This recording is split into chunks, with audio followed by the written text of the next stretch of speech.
Enola Holmes Victorian London की भीड़भाड़ वाली सड़कों पर दौड़ रही है। 2 पुलिस अधिकारी उसका पीछा कर रहे हैं। जब वे उसे एक तंग गली में घेर लेते हैं तो एनोला दर्शकों से बात करती है और स्थिति समझाती है।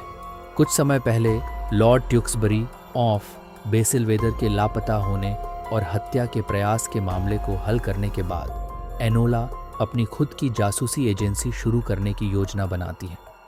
वह लंदन में एक छोटा सा कार्यालय किराए पर लेती है, अखबारों में विज्ञापन देती है और पूरी तरह तैयार है। लेकिन कोई भी संभावित ग्राहक एक युवा लड़की को अपना मामला सौंपने में रुचि नहीं दिखाता और ट्यूक्सबरी का मामला आमतौर पर एनोला के बड़े भाई मशहूर शर्लक होम्स द्वारा हल किया हुआ माना जाता है।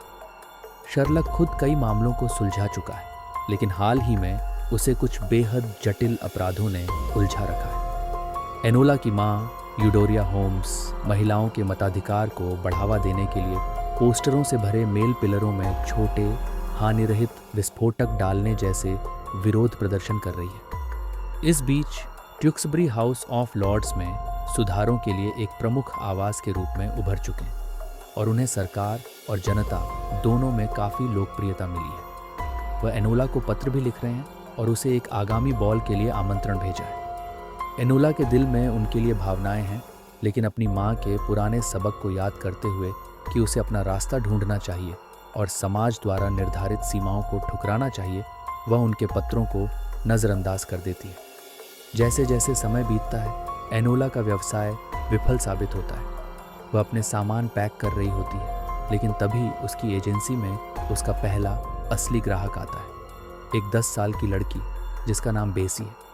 उसने एनोला का पुराना विज्ञापन देखा है जिसमें लापता लोगों को खोजने में उसकी विशेषज्ञता का उल्लेख है और वह अपनी बहन को खोजने के लिए उसे नियुक्त करने आई है। बेसी एनोला को अपने स्लम की उस इमारत में ले जाती है जहां वह और उसकी बहन सारा एक छोटे से कमरे में रहती है।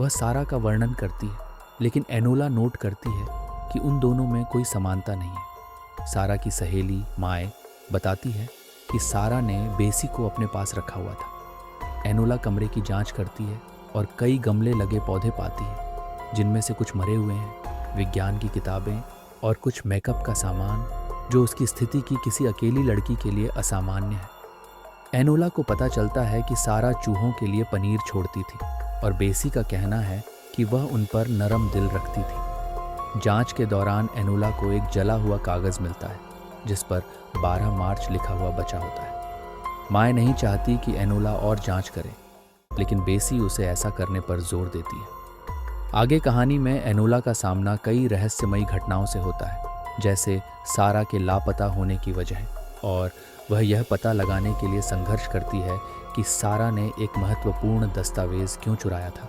इसके साथ ही एनोला का ट्यूक्सबरी के प्रति आकर्षण और उसकी अपनी पहचान की खोज भी जारी रहती है।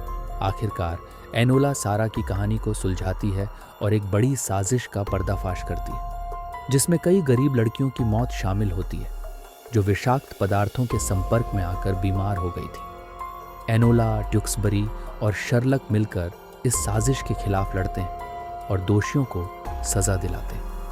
कहानी के अंत में एनोला अपनी जासूसी एजेंसी को फिर से खोलती है और अपने रास्ते पर चलने का निर्णय लेती है, जबकि शर्लक अपने नए फ्लैटमेट डॉक्टर जॉन वॉटसन का स्वागत करता है, जिसे एनोला ने उसे भेजा था।